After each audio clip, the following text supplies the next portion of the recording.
Well, the high school state boys hockey tournament is underway, and there was a serious beatdown in a single-A game tonight.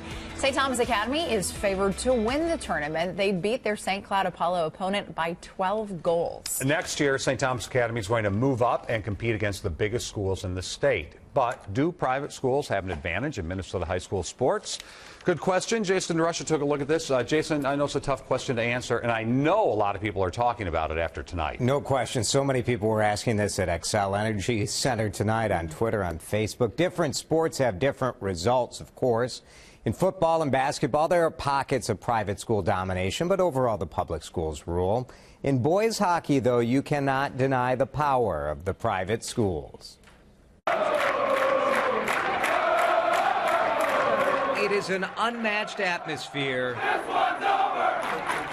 for a mismatched game. The private St. Thomas Academy against the public St. Cloud Apollo. I'm sure Apollo's going to get killed. They need to play with competition that meets their level of play. Sour grapes? It's a winning program, attracts more. Or a legit issue? We analyzed the last 10 years of boys state hockey championships.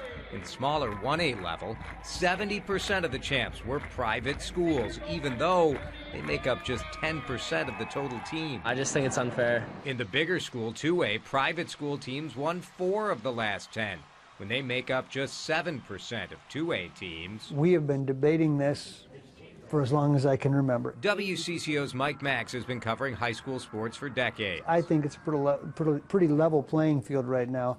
I think public schools have got just about as many advantages right now as private schools do. Recruiting players is against Minnesota high school hockey rules for public and private schools, but the privates do offer need-based scholarships. They can go out and find the good players and bring them into their school program. Open enrollment can do the same thing for public. People lived in Edina because they want to play hockey. You'd be amazed at how many have moved in or transferred in or didn't start at the Pee Wee level with this group that they're with right now. Across the board, public schools and private schools, it's amazing how many are from a different district.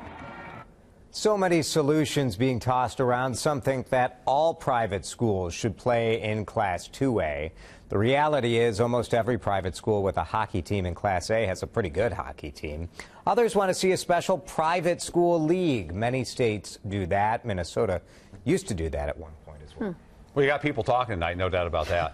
What about other sports, Jason? Well, we didn't analyze everyone, but this really is a Class A issue. It's about parity with the smaller public schools, especially in greater Minnesota. But in soccer, for example, boys soccer, in Class A, private schools won 7 of the last 10 state titles.